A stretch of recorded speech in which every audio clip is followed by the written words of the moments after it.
Is Kenny Omega going insane? Can FTR get their truck back? And how does Sonny Kiss do against Cody Rhodes?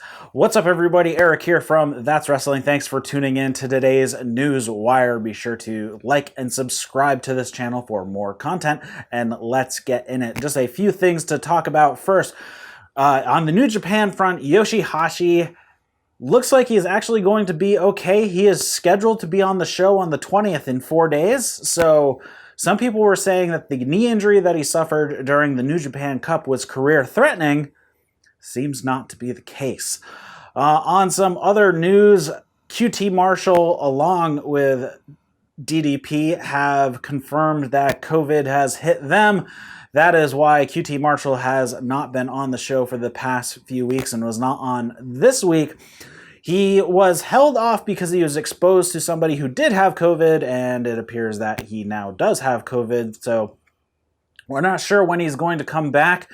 As you could see on this week's Dynamite, the storyline between him and Ali and the Nightmare family are all kind of in flux or in a holding pattern of some sort, I'm guessing, until he can come back and we can finally get a payoff from this storyline.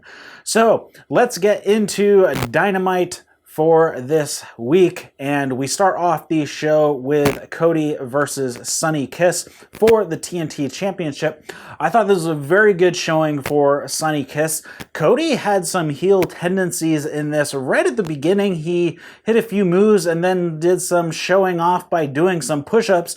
Arn Anderson did not take kindly to this. He said, "Get your head out of your ass and get back in the match." And this kind of happens a few points. Cody even pulled off the turnbuckle pad at one point. In the end, Sonny Kiss falls to Cody Rhodes after hitting the crossroads and getting the victory. They hugged in the ring after the match, and looks like everything's A-okay on that front. But Cody Rhodes, is this a really slow burn heel turn? Because that seems like what he's doing at this point, especially after the last couple weeks. So we will see how that goes. Next up, we had FTR versus the Lucha Bros. The Lucha Bros come in with Butcher and Blade riding in FTR's truck. So apparently FTR did not get their truck back after last week. Kind of strange because it was right there. They could have just taken it back because the Lucha Bros and Butcher and Blade left via the stage last week. So a little continuity error right there because they could have easily gotten the truck. Anyways, this match was really fun. There was a little bit of miscommunication between Pentagon and Phoenix at one point when they were trying a wheelbarrow splash offense type of deal. For the most part, it was a lot of back and forth, pretty good. And the finish of the match was actually Dax Harwood pulling off Phoenix's mask, and Phoenix being more concerned about hiding his identity, and he got rolled up by Dax Harwood for the victory for FTR. After the match, Butcher and Blade were still standing by the truck, dangling the keys, kind of taunting FTR, who are still in the ring, and they were just yelling back and forth as the Young Bucks snuck up behind Butcher and Blade, gave them super kicks, grabbed the keys, walked them over to the ring to give them back to FTR. Also, Kenny Omega came out with a cooler. He handed a couple beers to FTR, and he's like, "Yep, I'll drink a beer with you guys." They toast, but FTR dumps the beer over Kenny Omega's head. Kenny Omega is hot at this point. He tries to attack FTR. The Bucks have to hold them back. And then that is the end of that segment. So Kenny Omega is going a little insane here from everything that's been going on. If you've been watching over on BTE as well, Colt Cabana has been driving him nuts as well. There's been a lot of teases that he may be re-adopting the cleaner persona. So we'll see how that goes. Next up, we had Chris Jericho and the Inner Circle making their way to the ring. Chris Jericho talked about ratings. I'm not sure why that seemed to be a good idea. Basically, he said that he won the demo, even though he did not win in overall viewerships. He's calling himself the demo god, which is Kind of clever, I guess. And he basically says that Orange Cassidy's career is over. He's never going to get a rematch with Le Champion. And he and Jake Hager have jugs of orange juice. They take a sip and say that is for Orange Cassidy, and then they dump some out on the mat saying this is for his career. Orange Cassidy makes his way out of the causeway, so he's up in the stands. He holds up his lazy thumbs up and then turns it upside down, and then, like a scene out of Carrie, orange juice falls from the ceiling all over Jericho. Jericho is yelling and screaming, saying that his suit jacket cost $7,000. He asks for a towel. A stagehand throws him a towel. He starts wiping his face, and it's unfurled in front of him, and it's an Orange Cassidy towel, and he freaks out, and he has to be held back from going after Orange Cassidy. And then he has to make his way over to the commentary desk because he's doing commentary for the rest of the show. Backstage, we have Alex Marvez talking to Jurassic Express, and Marco Stunt is basically making fun of Jericho, saying it was the funniest thing he's ever seen, with Jericho getting dumped with orange juice. And that was basically it, because this is just going into their match, Jurassic Express versus The Elite. This was a really, really good match. I liked it a lot. They actually showed Hangman Page backstage drinking Jack and Coke, and then later on in the match, we see FTR actually joining him at the bar. So looks like FTR and Hangman Page seem to be on speaking terms. Makes sense given the end of the 8-man tag 2 weeks ago, where we had the Bucks and Kenny Omega sitting on one side and Hangman Page and FTR on the other, screaming at each other. So we have that. We also have a whole bunch of craziness happening in this match. We, at one point, have this amazing alley-oop destroyer to Matt. It was pretty sweet. Marco Stunt was basically tossed by Luchasaurus up in the air, off of the stage, back into the ring, and he gives a destroyer to Matt. It was pretty fun. And then in the end, Kenny Omega hits the one-winged angel on Marco Stunt and picks up the victory. Afterwards, though, Kenny Omega starts beating on Marco Stunt, and the Bucks have to pull him off. They're yelling at him, and he's saying, "What? It's a match. It's a match." And they're all yelling, "The match was over."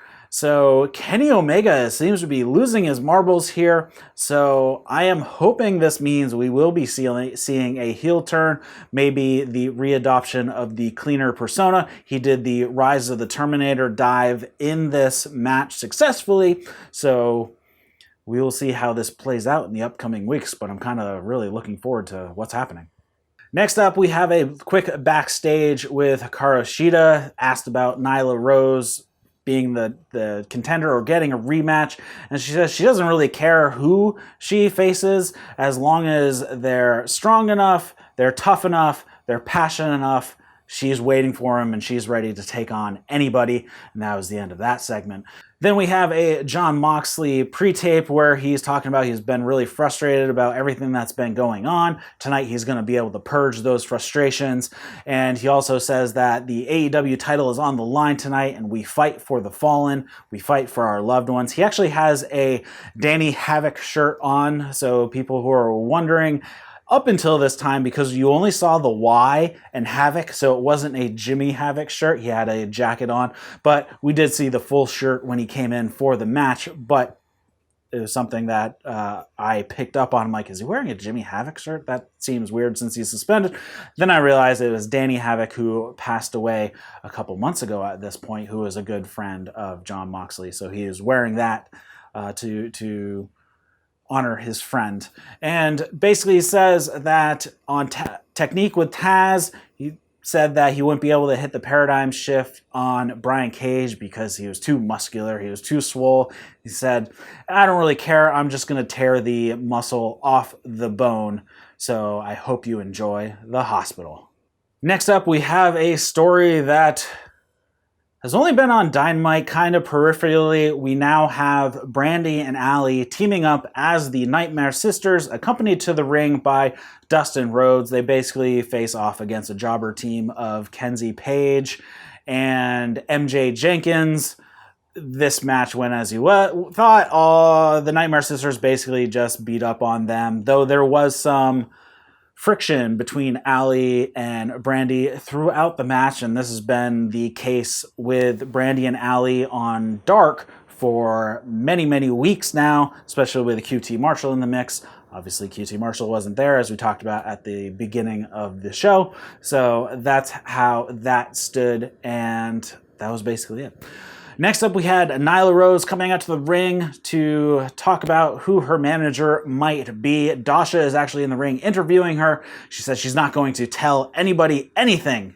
She's going to let them do it for themselves. And then we find out it is Vicky Guerrero is Nyla Rose's manager. She comes out, basically says the entire AEW women's locker room is on notice. And that's about it. Everybody's going to get beat up by Nyla Rose.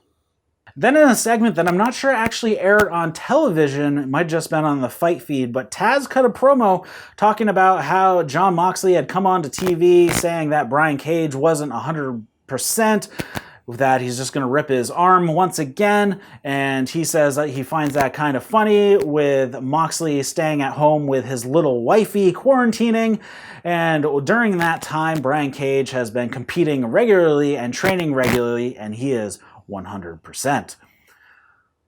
On his way out to the ring, Jon Moxley said something into the camera and then kissed the camera lens. I'm pretty sure he said, "I love you, brother," something along those lines. I'm assuming that had to do with Danny Havoc, the shirt that he was wearing, but I couldn't really make it out. I rewound it a couple times to try to get it, but I didn't. Anyways, this match starts off with a huge striking exchange. This match was a lot of striking. They brawled out onto the floor at one point. Jon Moxley gets suplexed onto a barricade that's leaned up against the apron. He's also suplexed through an open steel chair. In the end, Moxley and Brian Cage fight for position for a while. Moxley tries to put on a Kimura. Brian Cage suplexes out of it, and then he tries to go for the drill claw, but Moxley gets out of that, and Moxley then puts on an armbar, and it goes on for quite a while. Taz is yelling at Brian Cage for him to roll towards Moxley to alleviate the pressure, but it just gets turned into a belly down armbar, and he's just cranking and cranking. Taz is yelling at Moxley. They are staring at each other, just how they are positioned. They're yelling. Moxley then gives Taz a nice middle finger, and then Taz can't take it anymore. He throws in the towel to save his guy, and Jon Moxley retains the AEW Heavyweight Championship.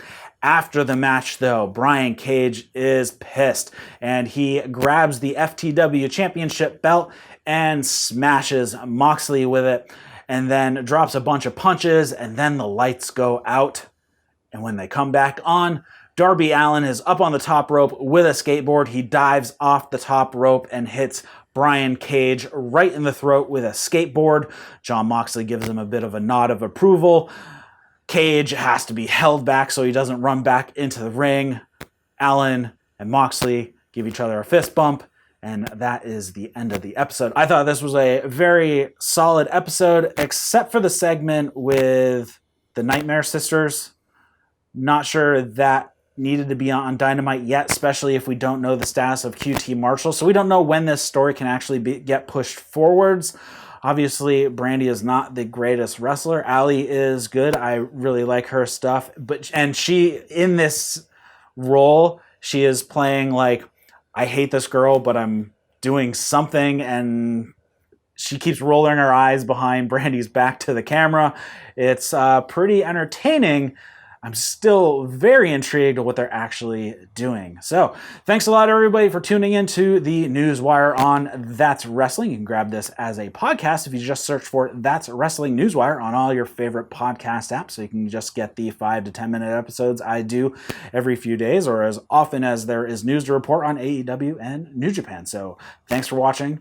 That's Wrestling. See you later, guys.